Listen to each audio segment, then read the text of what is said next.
Bonjour à toutes et à tous, j'espère vous retrouver en pleine forme. Bienvenue dans votre site maths et physique en poche. Aujourd'hui, dans cette séance, je vais partager avec vous, chers étudiants et étudiantes, un exercice complet sur les nombres complexes niveau deuxième année baccalauréat. C'est un exercice très important qui engendre des questions plus ou moins difficiles avec quoi vous devez faire très attention. Donc voilà, on va commencer par la résolution de l'équation de type z au carré plus racine de 3z plus a égale à 0. Donc dans ce cas, bien sûr, la réponse à cette question va vous pousser de déterminer le discriminant delta, à savoir b au carré moins 4ac, c'est-à-dire 3 moins 4. Donc c'est moins 1 que je peux écrire comme étant i au carré. Alors là, ça va me permettre de déterminer z1 comme étant égal à moins b moins racine de delta sur 2a et z2 égale à moins racine de 3 plus i sur 2. Donc c'est une question facile, donc on ne va pas se tarder là-dessus. Maintenant, on considère dans le plan complexe P rapporté à un repère orthonormé direct d'origine O des vecteurs U et V, les points A, B, C et D d'affixes respectives A, B, C égale à B bar et D égale à B12. Première question montre que argument de A égale à pi sur 6. Alors là, qu'est-ce qu'on a dit? Voilà, vous avez A. Donc, vous pouvez écrire tout simplement A comme étant égal racine 3 sur 2, c'est quoi? C'est cosinus de pi sur 6 plus i sinus de pi sur 6. Alors, on peut dire donc que l'argument de A, c'est bien pi sur 6 modulo de pi. C'est très facile à montrer cela. Maintenant, soit R la rotation du centre O et d'angle pi sur 6. Montre que P est l'image de C par la rotation R. Alors, toujours comme dans mes vidéos, je vous conseille toujours d'appliquer bien soit un schéma pour vous éclaircir les choses. Donc, vous avez une rotation d'origine O et qui fait correspondre au point B, parce que B est l'image de C. Donc, voilà, vous mettez C ici ou vous mettez B là.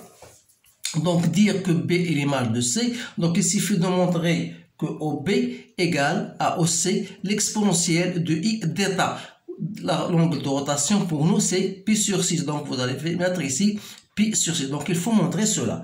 Donc, qu'est-ce qu'on a? On va revenir. Donc, on a OC l'exponentielle de I pi sur 6 n'est autre que vous remplacez C, c'est C, c'est 2 plus racine de 3 plus I. Fois cos de pi sur 6, c'est racine de 3, plus 1 demi i. Voilà, il suffit maintenant. Il y a une autre méthode, voilà ce que vous devez faire. Donc, vous allez multiplier bien, vous développez votre calcul. Ça vous donne donc racine de 3 plus i, plus 3 demi, plus racine de 3 sur 2 i, moins i racine de 3 sur 2, plus 1 demi, donc vous simplifiez, donc il vous reste 2 plus racine de 3 plus i, c'est bien OB, voilà, ou bien on note B. Voilà, on a bien montré que B est l'image de C par la rotation. Maintenant, déduire que argument de B égale à B sur 12. Alors tout simplement, donc argument de B, d'après cette écriture-là, c'est l'argument de C, on a OB égale à C, l'exponentielle de I pi sur 6. Ou bien on va écrire, voilà. Donc, c'est argument OC, c'est quoi? C'est C plus argument de l'exponentielle de I pi sur 6. Donc, l'argument de C, comme C égale, voilà, remarquez bien, C égale à B bar. Donc, on dit, voilà, c'est argument de B bar plus argument de l'exponentielle de pi sur 6, c'est pi sur 6. Alors, vous savez bien sûr que l'argument de B bar, c'est moins argument de B, plus pi sur 6. Alors, vous avez donc argument de B égale à argument. Donc, si vous faites, bien sûr, vous rajoutez, comme c'est une équation, donc argument de B plus argument de B, donc ça va donner 2 arguments de B égale à pi sur 6. Et par suite, donc l'argument de B n'est autre que pi sur 12, voilà, toujours modulo de pi. Voilà, on a bien répondu à cette question. C'est une question très intéressante. Donc, il faut savoir manipuler vos relations, vos propriétés que vous avez vues en cours. Maintenant, voilà, soit C, soit le point E, l'image du point B par la translation T', voilà, par la translation T' de vecteur V. Alors, premièrement, on n'a pas encore terminé la question qui vient après. Écrit sous forme trigonométrique le nombre P. Alors, je vais, puisqu'il n'y a pas d'espace ici, je vais l'écrire ici. Donc, B, c'est quoi? Le modulo de B. Il faut savoir chercher le module de B qui n'est autre que, voilà, parce que je n'ai pas d'espace. Donc, vous allez écrire, donc vous allez trouver, c'est 8 plus 4 racines de 3 en racine. Voilà le module de B. Donc B, on va écrire ici le module pour ne pas engendrer plus d'espace. Je vais essayer d'écrire tout simplement le module de B. Et l'argument, c'est quoi? C'est pi sur 12. Donc, c'est le module de B, l'exponentielle de i pi sur 12. Voilà. Maintenant, on va passer à autre chose. On vous dit, voilà, E est l'image du B par la translation T du vecteur V. Montrez que D sur E moins B égale à ça. Puis déduire que les droites sont perpendiculaires. Alors, comment on va traduire mathématiquement cette phrase-là? Donc, dire que E est l'image, voilà, E est l'image de B par la translation de vecteur V, ça veut dire que E, la fixe de E, c'est E moins la fixe de B égale à V. C'est-à-dire que E égale à V plus B. On va laisser là, on va retourner, voilà, on va chercher, parce qu'on vous a dit de montrer que D sur E moins B. Donc D sur E moins B, c'est quoi? Donc D, c'est B sur 12 d'après l'énoncé, sur E moins B. Qui dit E? On a déjà trouvé E, c'est quoi? E, c'est V plus B moins B. C'est E plus V plus B moins B. Donc il reste un V, donc c'est B à la puissance 12 sur V. Alors, B à la puissance 12, c'est quoi? C'est le module de B à la puissance 12, l'exponentielle de I pi sur 6 à la puissance 12. Donc, voilà, je vais mettre, c'est comme je vais mettre 12 ici, voilà, ici vous avez pi sur 12. Donc, c'est l'exponentielle de moins pi. Voilà, je vais le refaire.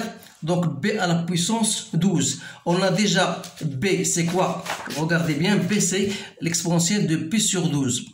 Voilà, l'exponentielle de i pi sur 12 fois 12. Parce que, ça rappelle, donc vous savez que argument de z à la puissance n est égal à n argument de z. Donc, ça veut dire que argument de b à la puissance 12 n'est autre que 12 arguments de b. C'est ce que j'ai appliqué ici. Donc, c'est 12. Maintenant, on va simplifier toujours sur v. Voilà, ça vous donne le module de b à la puissance 12 exponentielle de i pi sur v. V, c'est quoi? C'est bien sûr i. Donc l'exponentielle de i pi, c'est cos de pi plus sinus de pi. Donc c'est moins 1. Donc b sur 12 sur i. Donc si je multiplie par i de part et d'autre, donc ça me donne i b à la puissance 12. C'est-à-dire i, voilà. Et le module de b, on a déjà trouvé, c'est 8 plus 4 racine de 3 à l'exponentielle racine de ça, ça veut dire 1 demi. Et si je le mets à la puissance 12, ça me donne i 8 plus 4 racine de 3 à la puissance 6. C'est bien ça. Donc voilà, on a bien montré que d sur E moins b égale ça. Et montrer qu'ils sont perpendiculaires, ça veut dire pour nous, d sur E moins b, c'est quoi? C'est OD sur BE. Qu'on a trouvé, comme je vais poser ça comme étant égal à K, donc c'est K fois I. C'est-à-dire que si je cherche l'angle entre BE et OD, par définition que j'ai vu en cours, c'est argument de quoi? De OD sur BE, c'est-à-dire argument de KI. Et comme K est positif, argument de K égale à 0 plus argument de I. Donc c'est pi sur 2. Ça veut dire quoi? Ça veut dire que BE est perpendiculaire à OD. Voilà, je pense, j'espère que cette compréhension, cette façon que je viens de vous expliquer va bien sûr vous faire comprendre ce que je viens de dire. Maintenant, on a bien montré que BE est perpendiculaire à OD. On va maintenant déterminer l'ensemble des points M d'affixe Z satisfaisant la condition Z bar moins 2 moins racine 3 moins I égale à 5. Alors cette question c'est un peu intéressante. Donc qui dit Z bar moins 2, vous savez bien sûr que le module de Z bar c'est aussi le module de Z. Donc si je fais ça en module Z bar, si je fais le bar de tout ça, c'est-à-dire Z bar moins 2 moins racine de 3 moins I bar, ça va donner toujours 5 bars, donc c'est bien ça. Donc le Z bar c'est Z, reste moins 2 moins racine de 3, il reste ici plus I. Voilà, égale à 5. Ou bien je peux mettre d'une autre façon, parce que Z bar, ça c'est quoi? C'est B. Donc Z moins B égale à 5. Ou bien si je fais le tour en bas, ça va me donner Z moins B bar égale à 5. Comme d'après l'énoncé, j'ai Z B bar d'après le sujet, si vous remarquez bien, vous avez B bar égale à C. Donc je vais remplacer B bar par C, donc égale à 5. Ça veut dire quoi? Ça veut dire que CM, voilà, égale à 5. Ou bien, si j'enlève la valeur absolue, ça veut dire que CM égale à 5. Donc l'ensemble, ou bien ça veut dire que l'ensemble des points qui satisfait à la condition mentionnée ci-dessus, c'est quoi? C'est un cercle de centre C et de rayon R égale à 5. Voilà la réponse à cette question. Donc, vous savez bien sûr que c'est un exercice que j'ai choisi, non seulement parce que c'est un exercice très intéressant, ça engendre, comme je vous ai dit, le genre de questions qui se posent le jour de l'examen. Donc, essayez de le faire et de le refaire pour maîtriser ces choses-là. Donc, je vous remercie de votre attention et je vous dis au revoir.